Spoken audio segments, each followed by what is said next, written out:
There's been an ongoing debate about Transformers Rise of the Beasts. Is it a reboot or is it not? Well, I thought I'd actually utilise my degree for once. And I'm going to explain why this Transformers and this era currently that is going on with Bumblebee and Rise of the Beasts is a reboot. So let's start by defining what reboot actually means. A franchise picture which ignores all that's gone on before, and a picture that resets the chronology and reinvents the characters. Notable examples include Batman Begins, Man of Steel, and the Amazing Spider-Man franchise. And all of these examples entered the silver screen following very recent depictions of their characters on screen. All of these new versions tell very familiar stories of these characters, just changed and revamped to suit more modern times. Sneaky references to the previous iterations may exist in the films, but they have no direct narrative connection to those earlier depictions. The same can be said for the MCU Spider-Man. Now, until No Way Home, there is absolutely no connection between the Spider-Man depicted in that and the Amazing Spider-Man and the Tobey Maguire. They all existed as separate entities. No Way Home, all that serves to do is act as a franchise crossover, but they are still reboots of one another. Star Wars even had this sort of thing. Up until the Disney acquisition of Lucasfilm, you had the expanded universe telling stories in and around all of the movies. So you had Old Republic, you had Force Unleashed, and you had, after Return of the Jedi, things like Dark Empire, Legacy of the Force, The New Jedi Order, loads and loads and loads of content. And then Disney comes along and they reboot the expanded universe, and they chuck it all out and enter its own bubble universe called Legends. And then they bring in their own replacement. You've got like the High Republic, you've got Rebels now existing in the time period of Force Unleashed, and then in the time period of the New Jedi Order and all of that, you've got the sequel trilogy.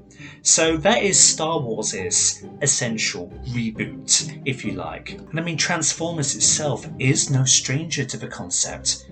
In terms of Transformers terminology, we use the phrase continuities to explain all of the different iterations of a franchise. For example, you've got the G1 continuity, which encompasses Beast Wars as well, because those shows are directly linked. Then you've got the continuity in which the original Robots in Disguise exists. You've got the Unicron trilogy, so that's Armada, Energon and Cybertron. They're all one continuity family. You've got animated in its own one. You've got the aligned continuity, which encompasses Transformers Prime, the 2015 Robots in Disguise, Rescue Bots, and loosely the High Moon Studios games, being War for Cybertron and Fall of Cybertron. That's a little bit more of a tenuous link though, but they are encapsulated in the aligned continuity. So in essence, these are all reboots of one another.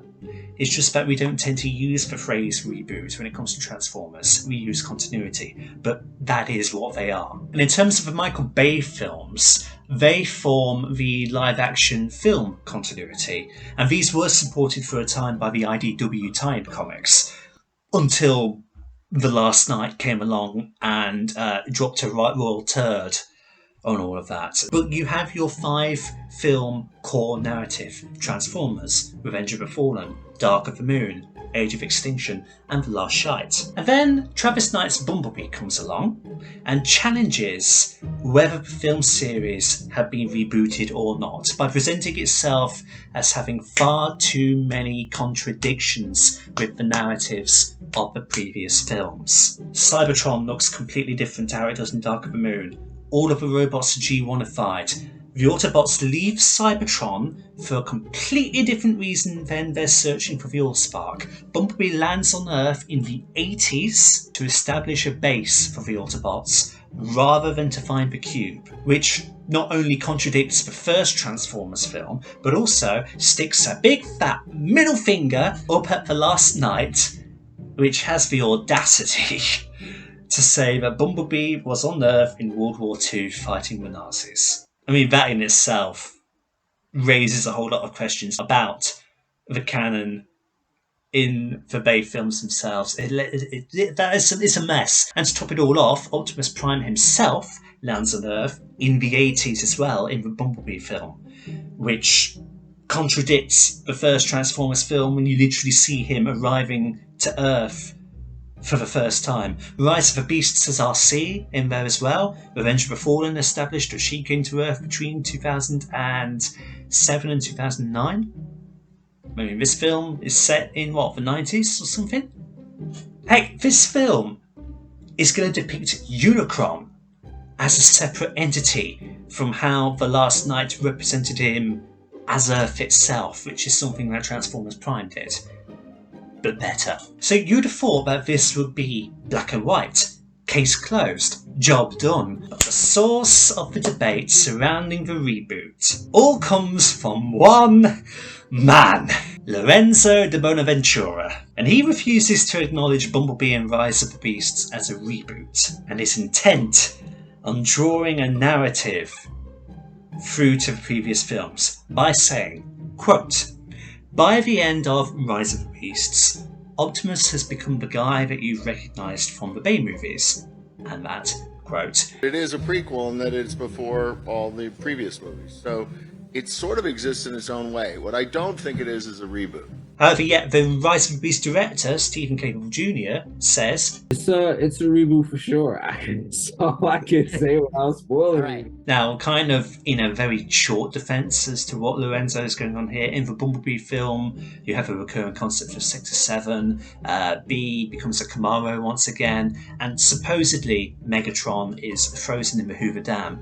However, that last bit was cut from the final edit of the film, but there was, allegedly, an earlier version of it which did have him in there. But the fact that it was cut means that you can't really use that as evidence because it's not in the canon of what you see on screen. There are too many narrative contradictions with Rise of the Beasts and Bumblebee for them to exist within the narrative of the Bay films. So I would be inclined to agree with the director that a reboot is the current state of play. Or to use terminology more appropriate to Transformers, Bumblebee and Rise of the Beasts represent a new continuity, separate from the Bayverse, but within the sphere of the live-action film series. Because you can have sub-continuities in an over-encompassing thing. Like if we use G1 for an example again, you've got the main G1 series, you've also got the Marvel comics, you've got G1-inspired things like the War for Cybertron trilogy and Power of the Primes and all of that, but they are all their own continuities within the wider hemisphere of G1. And with regards to recurring elements, it's not uncommon for different Transformers continuities to share concepts and tropes, such as Megatron being disabled and out of action in the confinement of humans. Well, that not only existed in the first Transformers movie, but also in animated. There's always like a version of a Unicron somewhere. I mean, look at G1, look at the so-called Unicorn trilogy, look at Prime. Sometimes he's a planet, sometimes he's Earth. Galvatron's popped up many times and shares his G1 design across various continuities. Bumblebee's design in the Bayverse has informed his depiction in most modern iterations from Transformers Prime onward, really. There will be recurring concepts across the multiverse of Transformers, but it doesn't mean that all of the depictions coexist in the same narrative. With Bumblebee and Rise of the Beasts narrative hosting too many discrepancies with the previous Bay films, I believe there is enough evidence to support them existing in a new continuity branch of the live-action series, and thus I believe it is accurate to define them as a reboot. So let me know what you think in the comments below. I believe this is a reboot, and I believe there is sufficient evidence for it.